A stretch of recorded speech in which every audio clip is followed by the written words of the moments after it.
As my wife says, I suffer from this thing called testosterone poisoning. Yeah. Many of us gentlemen do. I don't know if you've ever heard of it. It's a pretty serious disorder. Yeah, I feel like I'm aware of it. Yeah. Okay. Like I might have it.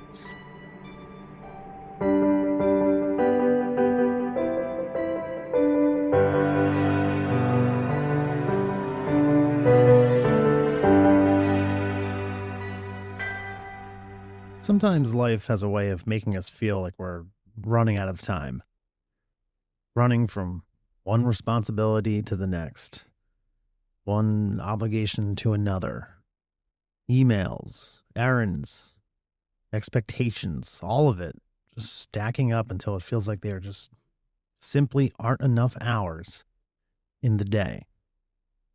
And somewhere along the way, we start telling ourselves a story. I'm just too busy. Too busy to call the friend we've been meeting to check in on.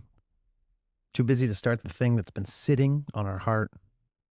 Too busy to slow down long enough to ask ourselves what actually matters. But every once in a while, if we're honest, we pause long enough, we start to realize something. Life isn't always asking us to do more. Sometimes it's simply asking us to notice what we've been choosing all along. To step back, to breathe, and to gently realign ourselves with things that truly deserve our time, our energy, and our care. Because when we begin to live with intention, even small shifts can lead us somewhere brighter. My name's Dan Bradley, and this is Braving the Brightside.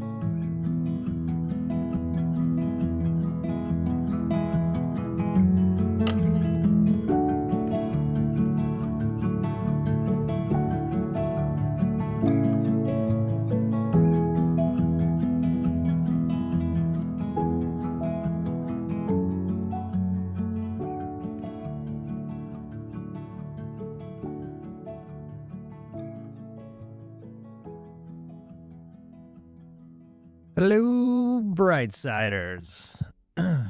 Boy, howdy. Listen, I hope everyone out there is doing okay. It feels like a lot has happened in the world since the last time we spoke. Not just here in the good old United States, but literally everywhere. And sometimes I find myself thinking, isn't it kind of crazy how fast everything seems to move these days? So fast. It's like you wake up in the morning, you reach for your phone, and you almost have to brace yourself before you even look at the screen. Just like, all right, what now? I feel like staying informed and aware of what's happening in the world feels so much more taxing than ever. Mentally, you almost have to prepare yourself before you even look out the window and beyond, and just to see what the day might bring. And while being aware, it really matters, but so does taking care of yourself. Because the truth is, the way information hits us nowadays is wildly overwhelming. It's constant, and it's not just the television anymore. It's in our pockets, on our screens, pulling at our attention 24 hours a day, challenging us, weighing on us. Sometimes it makes us feel small in this massive machine of nonstop events. And we weren't really built to live like that. So every now and then you have to just take a step away, put the phone down, take a breath, and give your mind a little bit of quiet. Now, I know not everyone is fortunate enough to simply just step away from the hardships they're facing. And I'm not minimizing the very real struggles that so many people out there are going through right now. But if you want to make a difference, if you want to keep fighting for a better world, standing up for people who need it, pushing back against injustice, you also have to protect your own strength. Because if you live in a constant state of anxiety, of anger, exhaustion, eventually you won't have the energy left to keep fighting for the things that really matter. Look, this world can be incredibly cold sometimes. It can be cruel. And while it may feel worse than ever, the truth is that humanity has always had a darkness to it. The difference now is that we have instant access to literally every single moment of it. But here's the thing. We don't have to let that darkness be the only thing we see. You can fight the good fight by creating something beautiful, by helping someone in your community, by feeding your passions, by refusing to lose sight of your soul. Because regardless of what you're seeing and hearing every day, because there is still this big, beautiful world out there, I promise you, beyond all the noise that we're just being hit over the head with every single day. And I promise you, the light touches more ground than the shadows. So, shit gets heavy, and I get it. So take care of yourself out there. Take care of yourself so you can take care of others as well. Because we all need it. Whew. All right, thanks. Thanks for letting me get that out of my system. So with that being said, I kind of feel like this is the perfect segue into the feel-good news stories of the week or past 2 weeks, whatever. So let's hit that dopamine button for a moment where we take a break from the chaos and remember that there's still a lot of good people and good things happening in this world. First up is Animal Hero of the Week. A dog named Gozer is being called a hero after saving a woman during a freezing morning walk in Virginia. The woman collapsed in the cold and the dog refused to leave her side, barking and drawing attention until help arrived, likely saving her life. Quick side note, the dog's name is Gozer. I have a dog named Vigo. Come on. It's a Ghostbusters reference. And if you don't get that, I don't know how to talk to you. That's a me problem, and I realize that, but just throwing that out there. All right, on to the next one. Number 2, baby reunites with woman who saved her 53 years ago. Back in 1972, 2 women discovered a newborn baby left in a shopping cart in Ohio and helped save her life. 53 years later, that baby, obviously now an adult, tracked them down and reunited with the 2 women who gave her a second chance at life. Number 3, officer refuses to leave elderly man in the rain. During severe flooding in Fiji, a patrol officer found an 80-year-old man stranded in the rain. Instead of just moving on after checking in, the officer stayed with him until the man was safe and dry. The moment actually went viral as a reminder of simple compassion. Number 4, giant tortoises return after 200 years. For the first time in nearly 200 years, giant tortoises have returned to the Galapagos. This is destroying me. Galapagos Island of Floriana, thanks to a long-term conservation effort. Scientists say their return will help restore the entire ecosystem, which is pretty cool. Also, I completely butchered that entire thing. I could edit it, but you know what? I want to be authentic, so we're going to leave it in there. Anyway, moving on. Number 5, and endangered leopards making a comeback. Conservationists are celebrating a major win as endangered Persian leopards are rebounding in parts of Central Asia after years of protection efforts. Another reminder that conservation efforts really can work. Number 6 comes from right up the street here in the city of brotherly love. Philly man washing clothes for the homeless. A man in Philadelphia has been running a mobile laundromat for people experiencing homelessness, offering free washing services and dignity to people who often don't have access to basic necessities. Number 7, elephant ambulance saves injured animal. A wildlife rescue team recently launched a special elephant ambulance designed to safely transport injured elephants for treatment.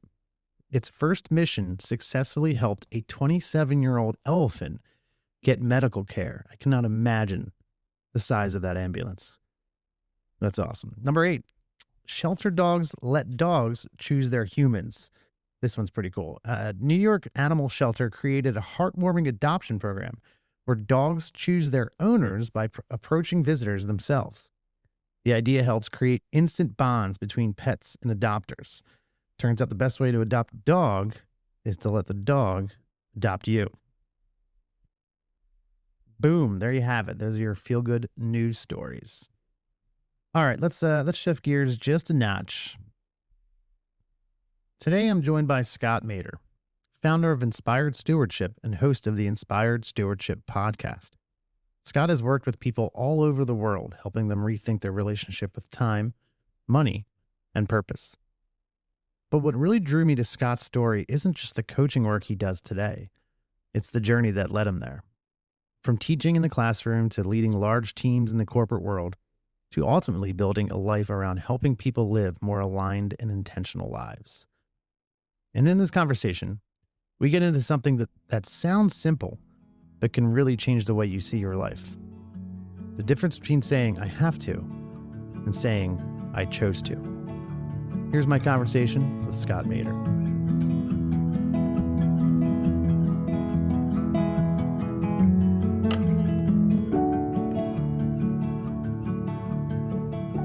Today I'm joined by Scott Maderer, the founder of Inspired Stewardship, where he helps leaders align faith, money, and impact with their deeper values. Scott, welcome to Braving the Brightside, man. Hey, thanks so much for having me. I appreciate you having me on. Yeah, man. How's life? How's your day going so far? Well, we're down here in Texas, so it's nice and sunny and warm, and the weather keeps saying it's going to rain, but it hasn't really rained much. So we'll, the chickens are happy, the weather is good. What more can you want, right? I think we hit 40 degrees today here, right outside of Philly. And I put on a tank top and shorts and started grilling burgers. I just was like, yep, summer's here. I'm here for it. Let's do it. Yeah, it's all relative. It's all relative, okay? Because like my wife and I went for a walk this morning and it was about 58 degrees, and we're like, well, it's a little chilly, and then we both started laughing because we're like, yeah, not really, but for us it is. For Texas it is. I get it. All right, well, let's jump right into it. So, like I said, you're the founder of Inspired Stewardship. Why don't you speak a little bit to exactly what that is? Sure. So Inspired Stewardship is my coaching business. So I call myself a stewardship coach. My focus is helping people master their time, their talent, and their treasures so that they can live out their calling. It's something that's kind of developed over the years, and I've been doing it part-time since 2011, full-time since 2017. Worked with over 1,000 clients, 20 countries, 38 states. I do it all virtual. When I started the business is because I had to do it that way. Now it's just because that's what I like to do, and I like to do it that way. It turns out people are people all over the world. So it works the same way. I always tell people coaching in general is really life coaching. It's just what lens are you looking at it through? And so I tend to look at it through those lenses of business, of leadership, of calling, and then of time and money. Most folks come to me because they either think they don't have enough time or they don't have enough money to do what they really want to do. Mm-hmm. Then at the end of the day, all we really do is work on talent, because it's not actually about how you manage time and how you manage money. It's about how you manage yourself. Mm. Love that. That's so true. I'm slowly figuring that out myself. Hey, it only took me 40 something years. So, it's not, you get there eventually. So what led you to this? Like what path did you go on to that led you to this stewardship? So calling and my path is, as an example of this, is I really don't think of it as something that we ever arrive at. It's part of it is the journey that we go on and the way we uncover things and get more feedback and more alignment over time. I don't think we ever perfectly arrive, if that makes sense. Yeah. Sure. I think we sometimes look at it wrong. We look at calling as the destination, and it's not really what it is. So for me, it started with, I went to college. I've got a couple of hard science degrees. I was going with the intention of doing medical research. Actually did that for a short time. Figured out that medical research was really going to be about chasing grant money. Decided I didn't want to chase grant money the rest of my life, so I pivoted. Super boring. Because really, seriously, I was watching all of these professors and other folks that were doing research work, and they were spending good 70-80% of their time on getting grants and, only 20 or 30% of their time on doing research. And it just seemed backwards to me. So I pivoted from that, went into teaching. I became a school teacher for 16 years, 11 years in middle school and 5 in high school. I taught public, I taught private. And luckily, I got real involved with systemic science reform and other kind of national movements on recreating science literacy and benchmarks for scientific literacy, different things like that. Only reason I got involved is because when I started teaching and I was a brand new teacher, they came around and they were looking for volunteers to kind of help, work on this project. And all the experienced teachers went, we don't want to do it. Send him, and I'm the newbie. I didn't know any better. I went, okay, I'll go, and pretty soon I was involved in all of this stuff. So it just kind of grew out of luck, but I was really passionate for it and got really into not just the teaching part, but I began to study leadership and study, the way the brain works and how do you interact with people and how do you communicate better. And so it wasn't really just, I was just a teacher. I discovered later, I was learning a lot of the skills that I use as a leader and as a coach now were being developed in the classroom because of the exposure I had to all of these other ideas. Eventually burned out on teaching. There was some personal stuff going on that I'll circle back and talk about in a minute, but just kind of finishing the career path. Yeah. I pivoted and went into the corporate world, still in education. I went from teaching to testing. So I took a job where I was literally writing tests for a living. So my students said I joined the dark side, but I really didn't. There's value in testing too. And pretty quickly kind of worked myself up to a senior position. Had a team of about 20 leaders, about 180 other kind of folks that reported up through me, big budget, lots of clients, flying all over the country. Did that for 11 years. Again, loved it.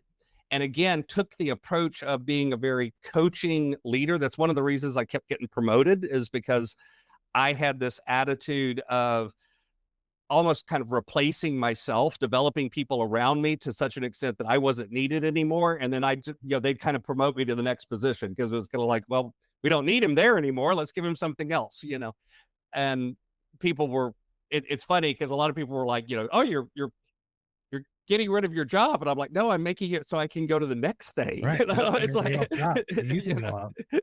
so it's not threatening, but for a lot of people it is.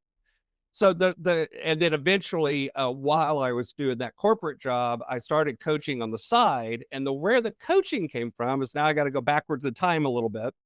While we were still teaching, I began to go through a period where I realized that we had more debt. My wife and I had more debt than I made in a year, almost twice as much debt as I made in a year. I began to feel very depressed, very disoriented. As a man, I began to feel like I wasn't a good provider. I wasn't a good husband. I was a failure, all of these sorts of things.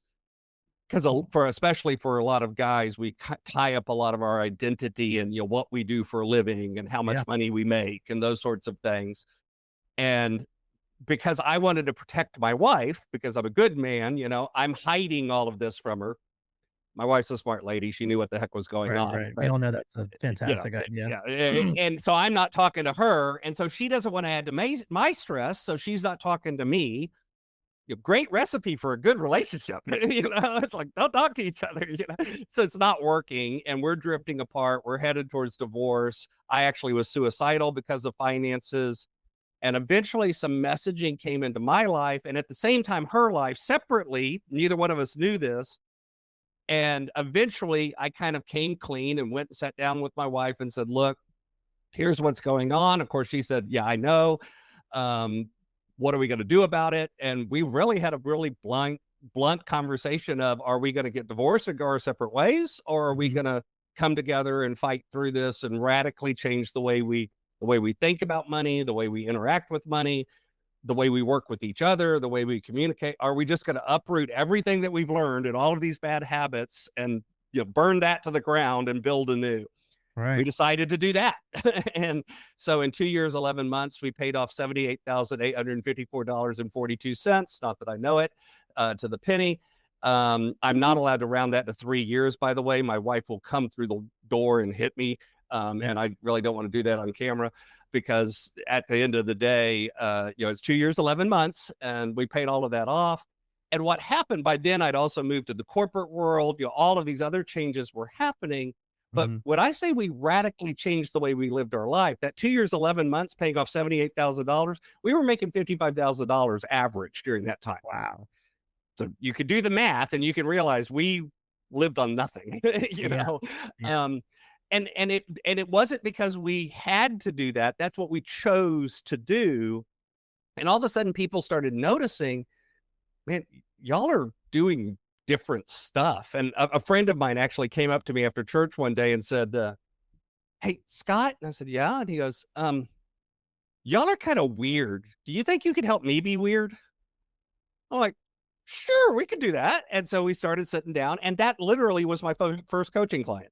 My wife and I sat down with him and his wife. We kind of talked about what we were doing. It came weird. The fact that you guys just weren't out and about. We weren't doing anything that normal people do. Like, I had just taken a corporate job. My income had just gone up dramatically. And I'm literally driving a 1999 Ford that the headliner was, the glue was melting in the Texas sun and falling down and hitting me in the face. About once a week, I'd go in there with super glue and kind of glue it back up. My mom's car did the same thing. Also exactly. The paint was faded, and people are like, dude, you just got a great new job. Go buy a new car. They'll find. And nope, we're not doing that. Because right now we're focused on this. This is all we're doing. The way. It's not like we didn't do anything, but the way we talked about it, the way my wife and I interacted with each other was different. People noticed the way we communicated was different. The relationship we had with money was different. Even though it wasn't like we were walking around telling everybody this is what we're doing, there were signs. And people noticed. The people that knew us noticed. And that's really where the first coaching clients came from. And then over time, I began to realize, and my wife and I talked about it, that, hey, this is really more in alignment with all of these skills that I've built up over time and all of these things that we want to do. And it started with financial coaching. And then what I noticed was the way people related to money has a lot of similarities with the way people relate to time. They're both finite resources. We both have a fixed amount of them. No matter how much you make, there's a limit to it. No matter how much you do, there's a limit to your time. And a lot of the things that I was coaching with people on money would really directly apply to their thoughts about time. And so that's where I added time. Interesting. And then I realized what I was really doing was working on the person. That became talent. And so that's where the stewardship was born from. I know that's a long story to get there, but that's where it came. I mean, it's a good story to get there, man. That's wild. Paying off that debt. And the fact that people are like, you're acting different. You're weird. Yeah. Like, just from your lifestyle and your communication. Well, it was almost like a light switch in some ways. Once we made the decision to change and had a big enough reason to do it, and it really wasn't paying off the debt. That wasn't the reason. It was, I never want to be in that situation where I feel like I have to lie to my wife. I never want to be in that situation where, she has to worry about whether I'm going to come home at night because I'm going to take my own life. I never want to be in the situation where I'm thinking to myself, I'm worth more dead than alive. That literally was what was in my head. That's the why. The paying off the debt was the what, but the why was that. Once we had a big enough why, then the what became easy. Then all of a sudden it's like driving an old beat up car. Who cares? That's, I'll take it. My life, old car. Yeah, pretty easy decision when you put it like that. So for those that wonder, so when you talk about stewardship, and especially it's in your, obviously in your company name, what does stewardship actually mean if you were to explain it to the random person? So it is an old fashioned word, but really all it means is management instead of ownership. Now, let me tell you where it came from. Back in feudal times, the old fashioned lord of the castle, owned all the land, owned the big castle. Everyone that worked that land was kind of a serf to them, not really a slave. They were not slaves, but they called them serfs, right? The peasants that worked on the land, and they paid taxes to the Lord and all of that stuff. Well, the Lord of the castle, he didn't want to go around collecting taxes and doing all of that boring work. He wanted to go hunting, right? And have the falcon and all the stuff we picture when you think of the guy in the castles. He's doing all this fun stuff. He's throwing banquets. So they would bring someone in who was called the steward of the castle. And the steward managed all the day-to-day stuff. They're the ones that made sure that the banquet meal was prepared correctly. They were the one that made sure the taxes were collected. They're the ones that made sure all of the day-to-day stuff was taken care of. So they managed the castle. In-house manager. But they didn't own it. Now, granted, they usually were provided for very well. The Lord made sure, they lived in a good house and they were well taken care of, because for one thing, he didn't want them stealing from him, So they were very privileged, but they were ultimately they served, at the behest of the Lord. At any moment, the Lord could go, dude, you're fired. I'm bringing someone else in, and you packed your bags and you left. So it now has become, in Christian, I'm a person of faith, and in a faith-based mindset, it's the idea that all of the resources that we're given are just ours to manage, not ours to own. By the way, even if you're not a faith-based person, still true, everything that you own today is only yours temporarily. Yeah. Because at some point, you are no longer alive and those resources go to someone else, period. The old joke is, I've never seen a U-Haul truck following a hearse. That's yet to this day, I've not seen that. So, I know you work with like burned out executives, high performers. Specifically, a lot of them are men trying to prove themselves, or people chasing, impact, but feeling empty. Especially nowadays when you see, I hate to use this term, but it's true. There's a hustle culture, hustle culture. So what's the difference between, what you set up for people in terms of driving them forward and the pratfalls of hustle culture? Right. Yeah. Hustle culture is funny to me because, this idea of, work 24 hours a day, what do you hear? You can sleep when you're dead. It's like, well, yeah, with that attitude, it'll come pretty quick. It's like, exactly. You'll get a good nap pretty quick. Because it's like, can someone chasing money constantly really chasing money constantly aligned, right. All of these things, and the problem with all of them, or I think the problem's not even the right word. The misalignment with all of them is, it's kind of like what I was just talking about, where I was saying paying off the debt was the goal, but the why or the purpose was all of that relational stuff, all of that deeper meaning stuff.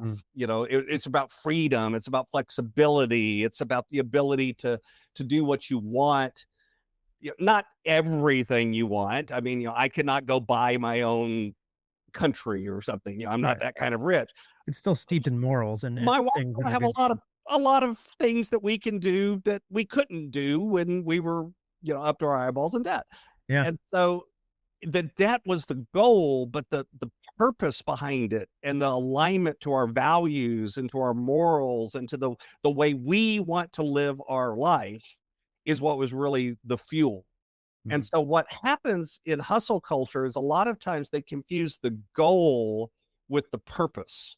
And it's not that goals are bad. Don't get me wrong. Goals are great. Goals are needed. Yeah. Okay. You need to be able to set goals. Most of us are actually really good at setting goals.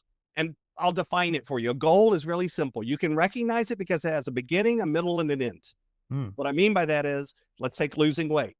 I want to lose weight. That's the beginning. I'm losing weight. That's the middle. I have lost weight. That's the end, right? Beginning, middle, end, right? Yeah. You can measure if it's complete. You check it off. You can do that. That's a goal. A why, notice, doesn't really have a beginning, a middle, or an end. It may evolve. It may change. You go through different phases of your life, but it's not really ever ending. It's just changing a little bit sometimes. If you you have young kids at home. Sometimes your why is a little different than when you're an empty nester later in life, but the ultimate thing doesn't really end. It just kind of evolves and morphs and changes, and things stay the same throughout, and other things are added or taken away. And so when you look at hustle culture, the goal becomes the whole point. It's checking off boxes. Here's the problem with that. You never run out of boxes to check. I was going to say it's endless at that point then, It's right? endless. It never ends. There is never enough. There's never an end. You never really become content. Mm. You become, it becomes just about more. And on the other hand, when you get into the deeper why side, whether you have a lot or whether you have a little, you can still find joy and contentment. Mm-hmm. Because it's not the result that matters. It's the actual journey. It's the engagement. It's other people. It's your relationships. It's your communication. It's the stuff that honestly, really and truly, at least in my opinion, is the more meaningful. It's the difference between success and significance. The goal, you can be successful, but you never really become significant until you've built those connections in that community. Oh yeah. I love that. That's very well put. Very well put. You touched briefly on, you're a man of faith. How do you, because I know it's a part of your system as well with your company, how do you integrate belief without, maybe alienating some people that aren't super aligned with that? So I've had clients from all different faith backgrounds, from atheists to Muslim to Jewish to whatever, they never told me, whatever it was. Because I always take the approach of, I am a person of faith. I have certain beliefs and values and things that I ascribe to. Mm-hmm. If that bothers you that I am that person, well, then we don't need to work together, and I'll help you find another coach, and it doesn't hurt my feelings at all. Right. On the other hand, it's not that I want you to have the same beliefs as me. It's just, I want you to accept the fact that I have certain beliefs and a certain lens through which I'm looking at the world. So I've actually had some folks that are completely non-religious who actually will tell me, I love working with you because you're very clear on what you believe. Yeah. Yeah. Okay. And even though we don't believe the same thing, I know where you stand. I know where you stand. Exactly. I can accept that you stand there, and I'm open to the fact that they stand in a different place. I'm not going into this.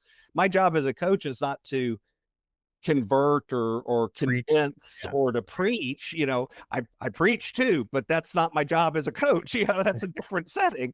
And so I will engage with them. And the interesting thing about it is, I actually think, in my case, I believe that's actually a stronger message of faith and a stronger connection than if I went in there and said, you're an idiot, you're wrong, you shouldn't believe that way, blah, blah, blah. That just pushes people away. Yeah. My favorite, one of my favorite clients, a couple that I worked with for about 3 years. They were from Dubai, Muslim couple, husband and wife. I worked with the two of them quite a number of years. Towards the end of it, he said, I want to pay you a compliment, but I'm not sure if you're going to take it as a compliment. And I'm like, all right, I think by this point we've kind of earned trust. Go ahead, tell me what you want to tell me. And he said, you're a Christian, but you're not annoying about it. And I went, dude, I take that as a huge compliment. Yes, compliment. You kidding me? Exactly. Because it's like, I know exactly who you're talking about, by the way. That's not only Christians. There's people of all different faiths that are annoying about it. And I never want to be that. I'm a person of faith. That doesn't mean I want to be annoying about it. Right. How does faith usually, tie in terms of practical daily leadership, at least for you, or, Sure.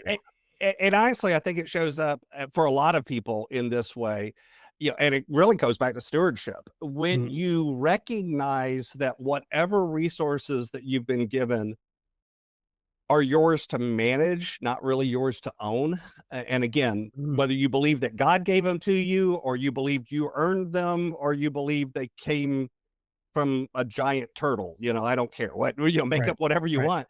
If you have the mindset of, they're really not mine, they're just mine to manage, you start changing the way you hold on to things. I talk about when you have the ownership mindset in a bad way, it becomes a closed fist. It's a scarcity mindset. I've got to hold on to everything really tight so that nothing escapes. Right. Well, the problem with that is if you have everything locked down really tight, yeah, things can't flow out, but things can't flow in either. When on the other hand, you have a stewardship mindset and realize, well, it's mine to manage. So it's not like I want to blow it and be stupid with it. But at the same time, ultimately, if I feel called to do something with it, like bless somebody else, I'm going to do that. Right. You know? Right. And it may flow away because of that. But the interesting thing is that open hand mindset allows things to flow in too. And again, don't make it religious. Let's make it practical. Yeah. Think about it for a second. Who do you like to hang out with? The guy that's kind of, or the gal that's holding on to everything and really kind of always about them, or the person that's like, no, I want everyone around me to succeed. I want everyone around me to be lifted up. I don't have to be the smartest person in the room. I don't have to be the top of the mountain. That's the person you want to hang out with. And turns out that also means that a lot of times that's the person that you give opportunities to. And that's the person that you invite on your podcast or what, those are the people that it's like, I want to connect with those people. And so it is, whether you believe it's because it's the way God has designed the world, or whether you just recognize that that's the way the world works. Yeah. I don't really care. It's the same truth either way. Right. Right. The concept is still there no matter what you believe. Well, no matter what label you want to put on it. Exactly. Right. We'll be right back. It feels like we're living in an age where speed and convenience reign supreme.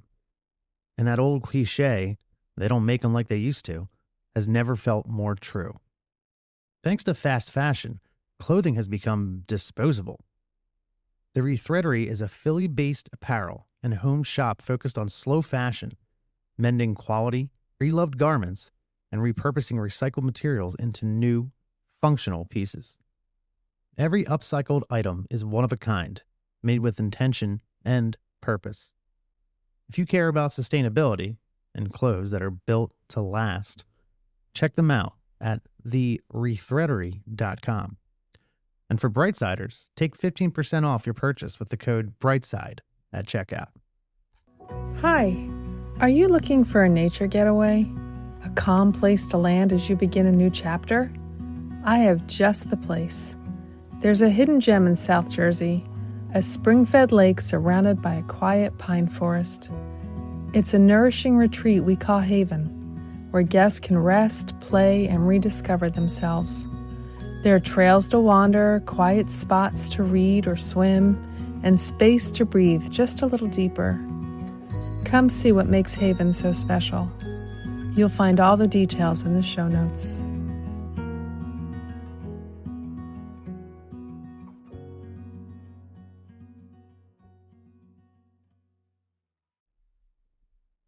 Hey, it's Dan.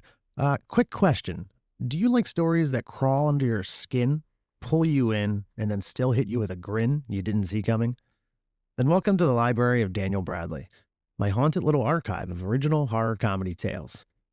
Every month, I drop brand new stories. Eerie, emotional, weird, and occasionally unhinged. Well, let's be serious here. Always unhinged. All written by me and ready for you to read on Patreon. Think VHS nightmares, neon-soaked diners, and a hallucinating Easter bunny who probably should have called out of work. If you want in, head to patreon.com/Daniels666 and grab a seat. Just don't touch anything on the shelves. Some of those stories bite back. Welcome back. Like I stated before, you work with all types of people. What do you find? What have you seen then in terms of why you think high achievers tend to feel empty, after a while?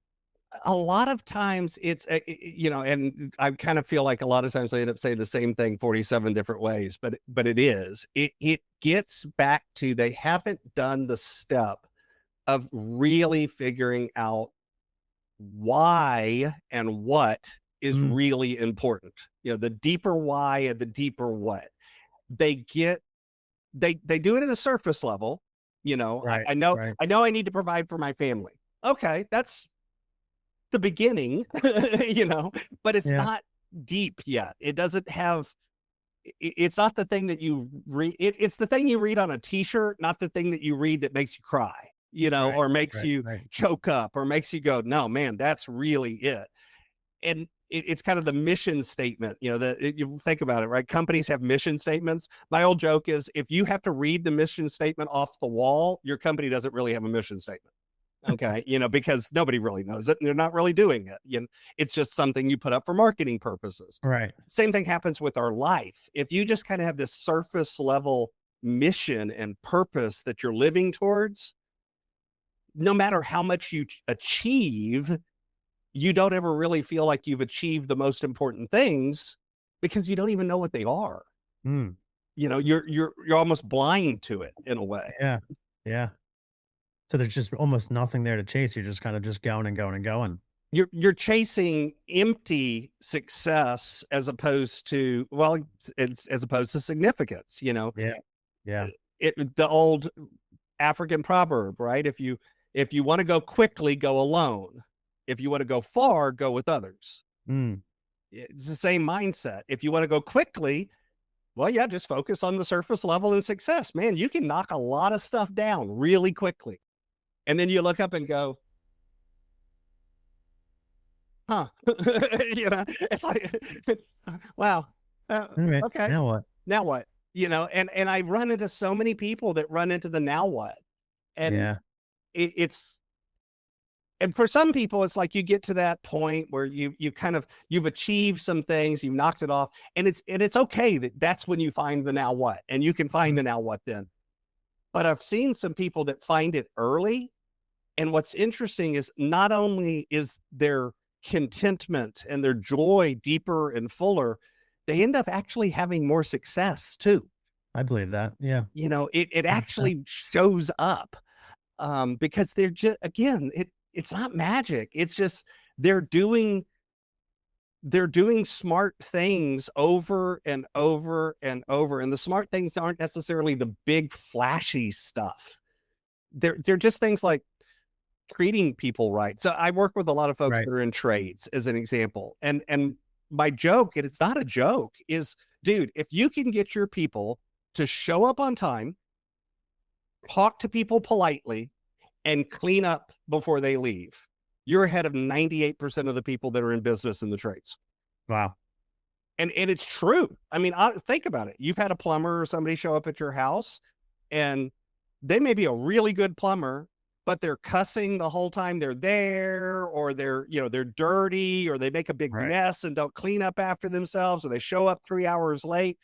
You don't want to call them back, but the guy that maybe honestly isn't quite as good of a plumber, but he shows up on time, they're polite, and they clean up after themselves. It's like, dude, not only am I calling him back, I'm going to tell all my friends about him. It sounds stupid to put it that way, because surely, if you're hiring a plumber, you're just hiring him to be a plumber. No, you're not. Not necessarily.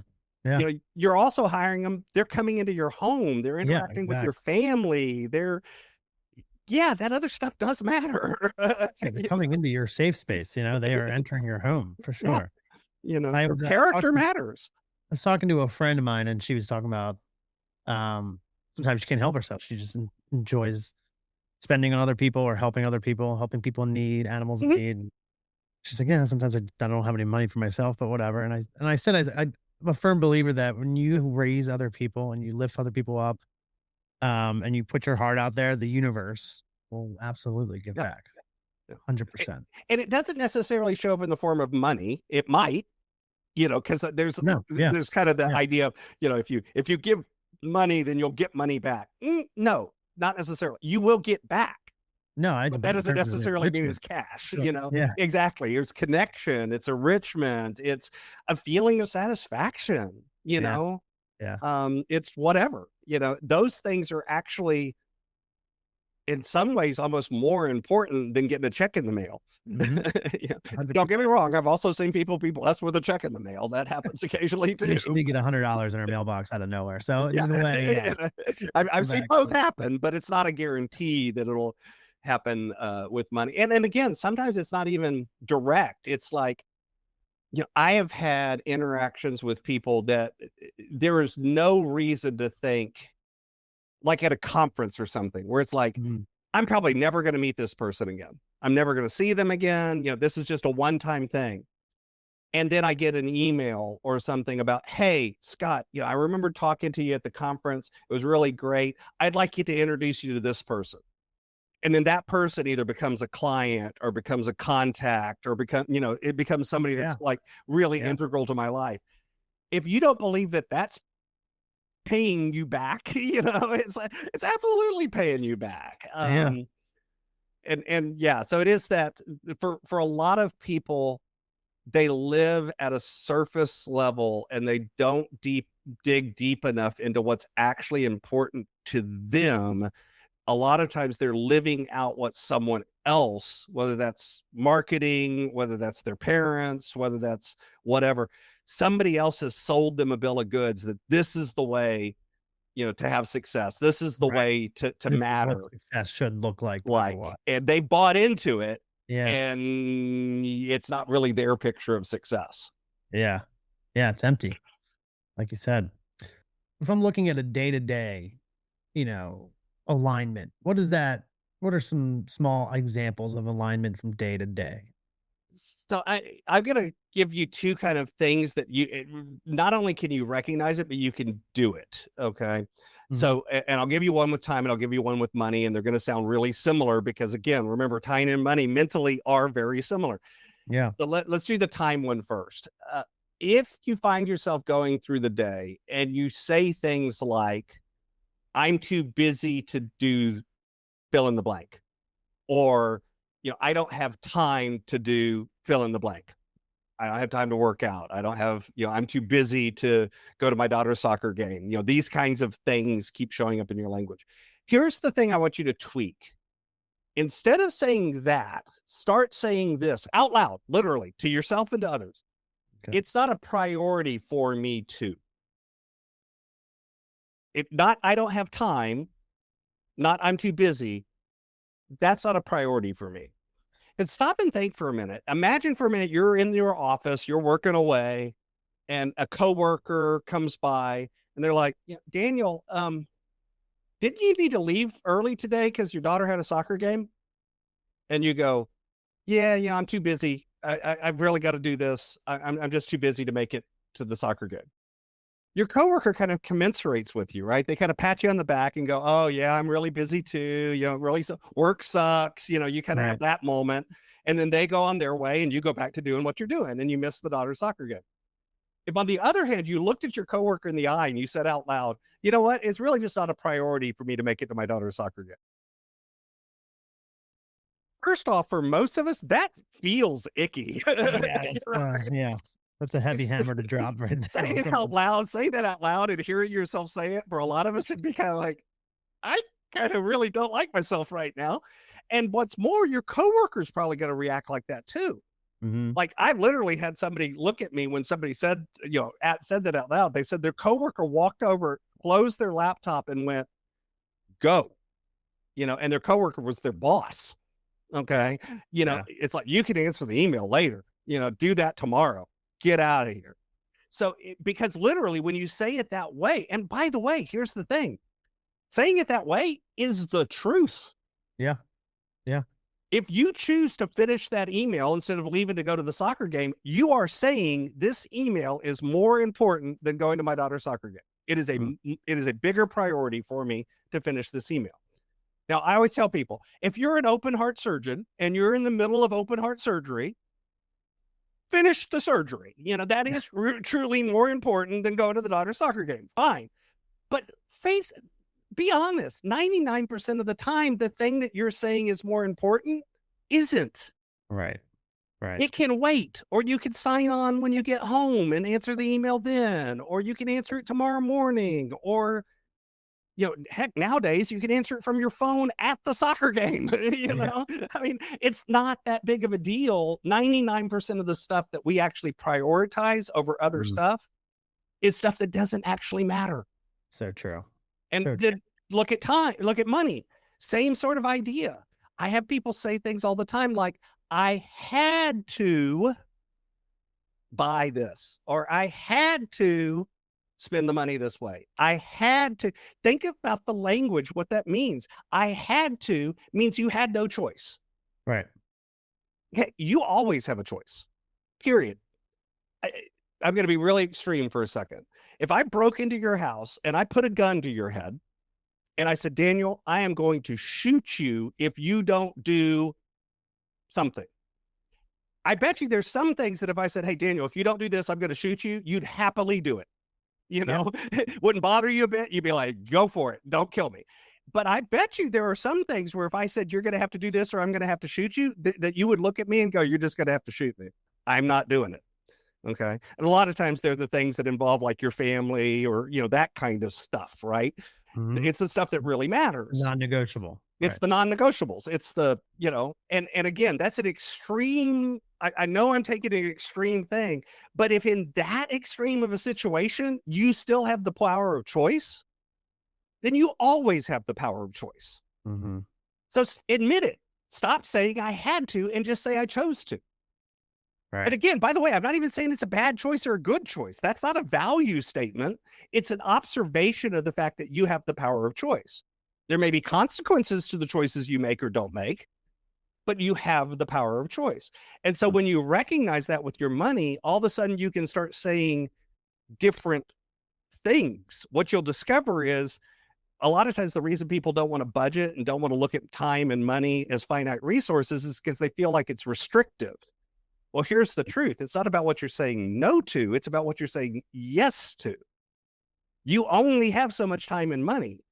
So why not say yes to the stuff that's actually important? Mm-hmm. So that then what you are saying no to is the stuff that kind of doesn't matter anyway, right, or at least is less, it's lower on the list. And you can do that in part by just tweaking your language. So that's an example of a really practical kind of litmus test. Yeah. But it's also something you can put into practice. And I trust me, I've literally had people just do those two things and start changing their language and go, man, I'm making completely different decisions now. And it's like, because you see it in a different way. You frame it in a different way. That's really interesting. Yeah. Like just a slight rewire. And again, all you're doing is just changing the wordage to make it more straightforward and more obvious in terms of yes or no. And what it really is, it's admitting to you, because here's the thing, I had to as a cop-out. I had to, or I'm too busy. It's a cop-out. Yeah. When you say that, what we see, you didn't have any choice. You don't have any power. Okay. You couldn't do anything about it. You're helpless. And then when you say, I prioritize, or that's a priority, or that's not a priority, or I chose to spend my money this way.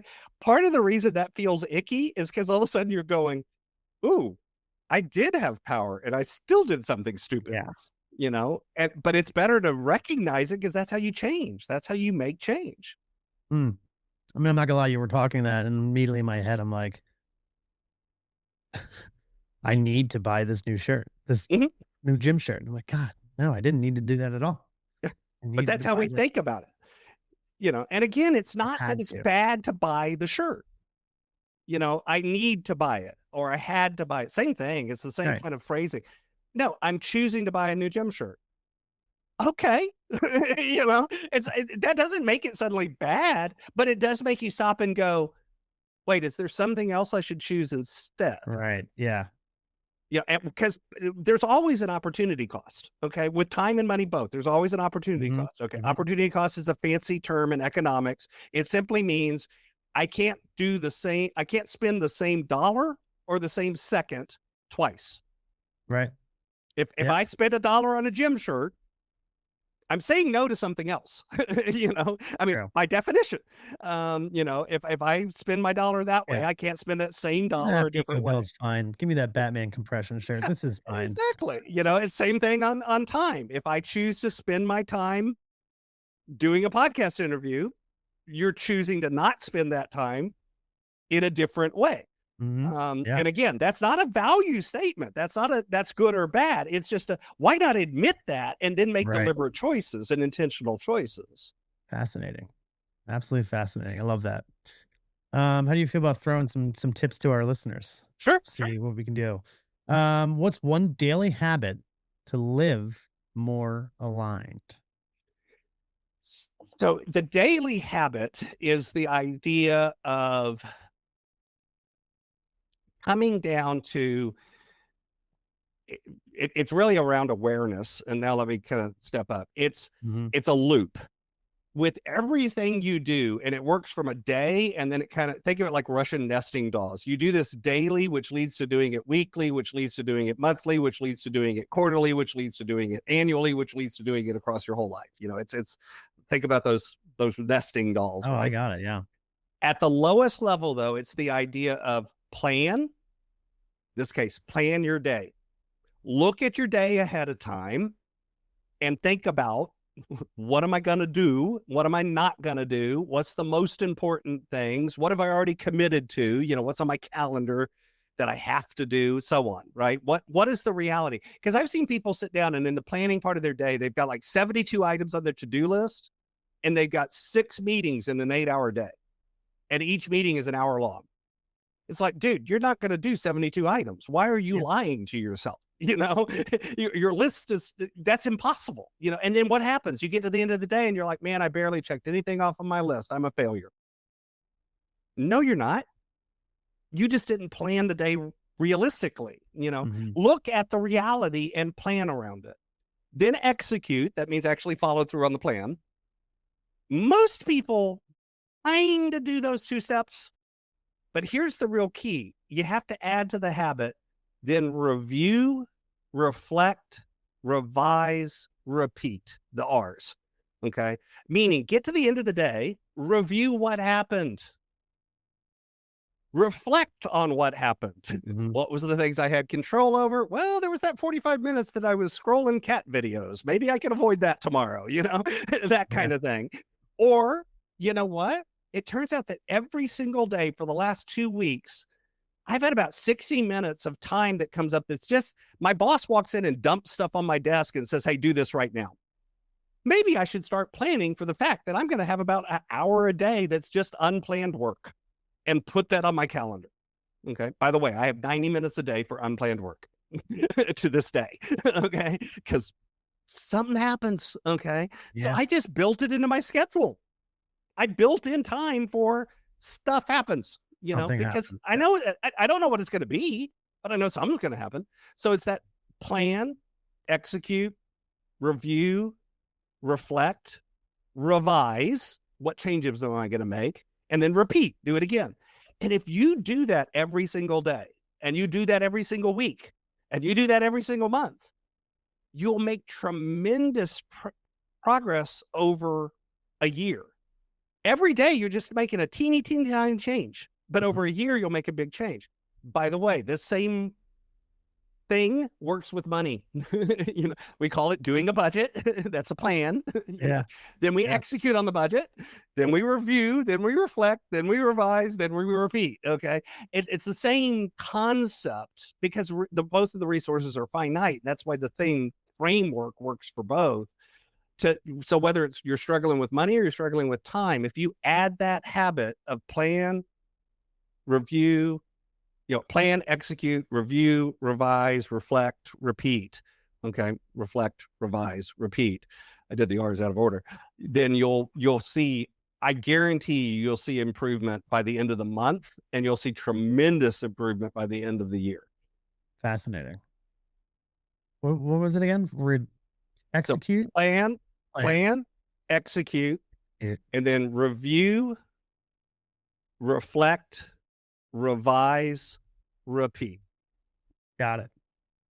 How should someone evaluate whether their work matches their values? Say someone's in a job and they're like, I don't know if this is really pulling at my soul anymore. I don't know how I feel about this anymore. So one thing I want to clarify is, and this happens a lot, we confuse calling and career. They actually aren't the same thing. Okay. In the US and the Western English language, we actually have two words, and nowadays we treat them the same, and they're actually two different things. The words are career and vocation. Okay. Here's the truth. Career, the root word for career, is the root word for cart. It is something that gets you from point A to point B. It's a method of transportation. Okay. So your career is usually what you get paid to do. Mhm. Okay. It is the thing that helps give you money to do other stuff with. That's it. That's all the definition of career is. Vocation, on the other hand, if you think about the root word, well, vocation, that word sounds like vocal or vocalization. Yeah. The root word is actually vocalis, which means to be called. Okay. That's the word for calling. Mm. So we nowadays say vocation is what you get paid for. That's actually not what that word means. It's not ever what it was supposed to mean. First off, by definition, if you are being called, there has to be a caller. I'm a person of faith. I believe that caller is God.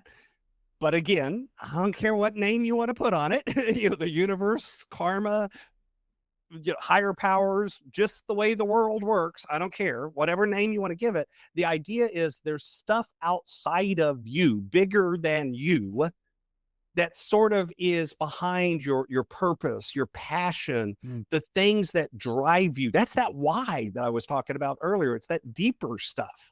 Yeah. And here's the thing. That means that deeper stuff should show up in your career, but it should also show up everywhere else. It shows up in how you're a dad. It shows up in how you're a husband. It shows up in how you're a wife. It shows up in how you're a best friend. It shows up in how you get out of bed in the morning. Okay. Your calling is the deeper thread behind all of that other stuff. So that being said, the first statement is, if your job isn't doing it anymore, you got to figure out, is that because of the job or is that because of you? Because if all you do is leave jobs, and every time you leave jobs, you have the same problems over and over again, I'll give you a hint. The common denominator is not the job. Right. Right. The common denominator is you.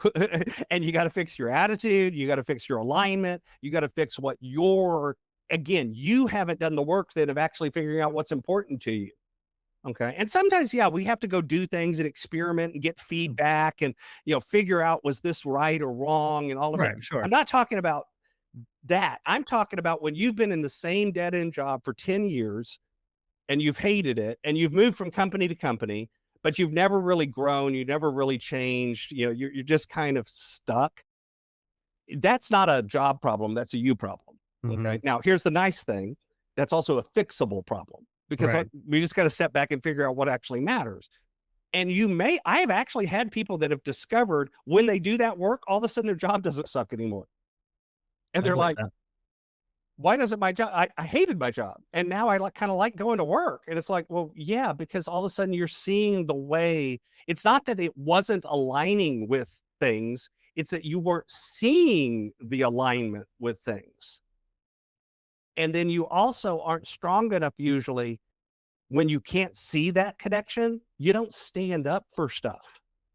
Okay. One of the reasons that, going back to my career, I got promoted a lot is because I was the guy that would sit in the meeting and call people out, not in a mean way, but if we were out of alignment, if we were saying we were going to do something, and I talked about the mission statement, we had ours printed on the back of the badge. And if I pulled my badge up and started reading the mission statement, it's like, we're talking about doing this, and that isn't in alignment with what this says we're supposed to do. I would say that out loud. Okay. And I called the VP out one time in a meeting, and to his credit, he went, "You're right," and changed what he was saying and changed what he was doing, to his credit. And he came up to me afterwards and knew my name.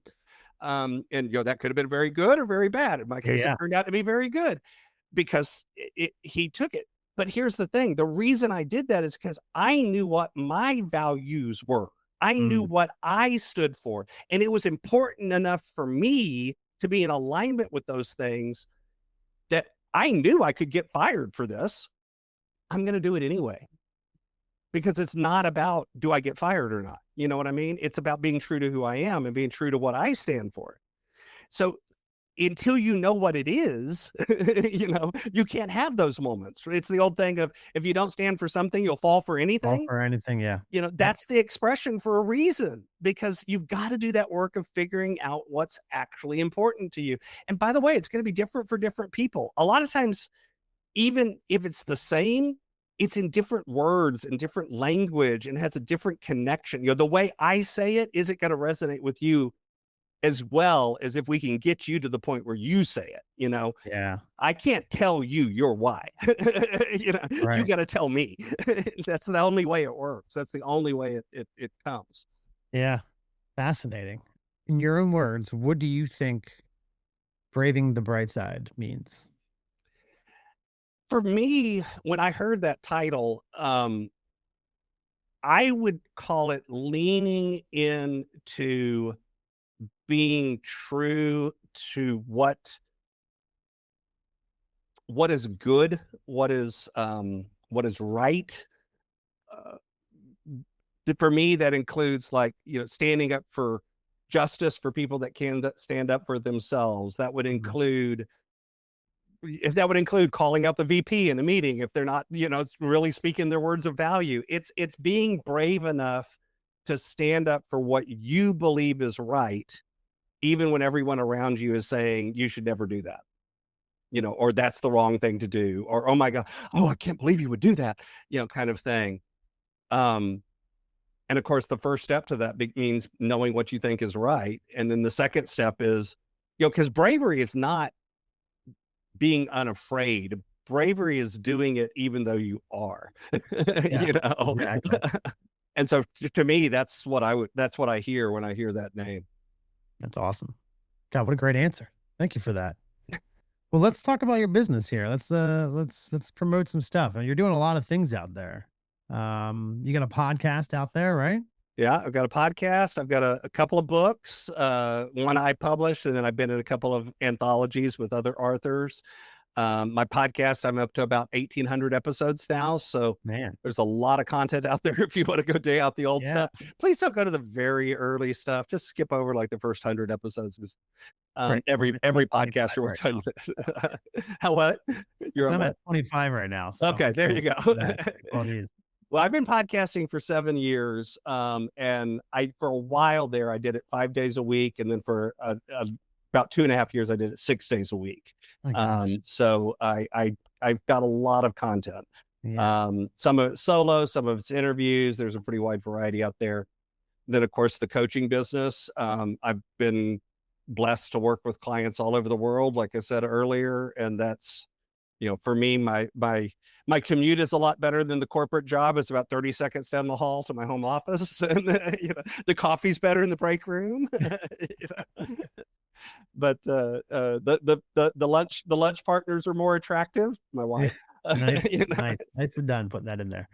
Well done. Well, so wait, real quick, what's the podcast called so people can find it? It's called Inspired Stewardship, same as the business. And the book is called Inspired Living. The subtitle is Assemble the Puzzle of Your Calling by Mastering Your Time, Your Talent, and Your Treasures. And I actually put together a landing page for your listeners where they can find all of that as well. If they go to my website, which is inspiredstewardship.com, and then just put in /Brightside, just like the podcast. Wow. What I put together, there's some free resources. So like some of the frameworks I was sharing, if you didn't catch all of them, plus some other ones, there's a box there you can sign up. You'll get them emailed to you, plus some additional ones.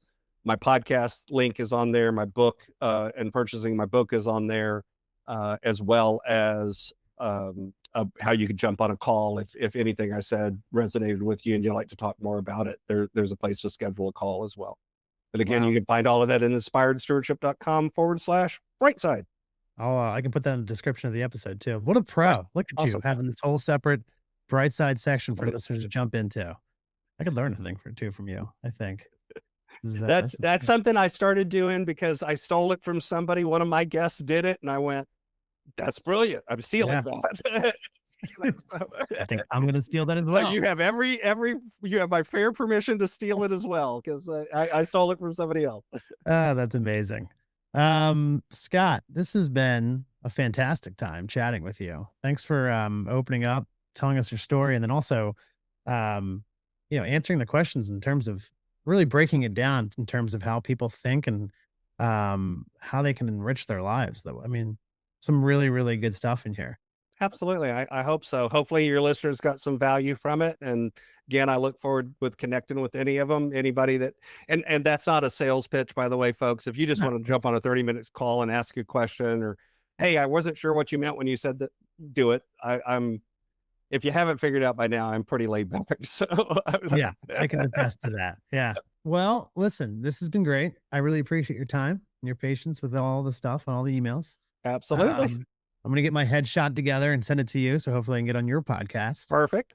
And yeah, Scott, I hope you have a great night, man. Thanks for hanging out. You too. You have a blessed day and stay warm. I'll try to send warm weather up your way. Okay. How about that?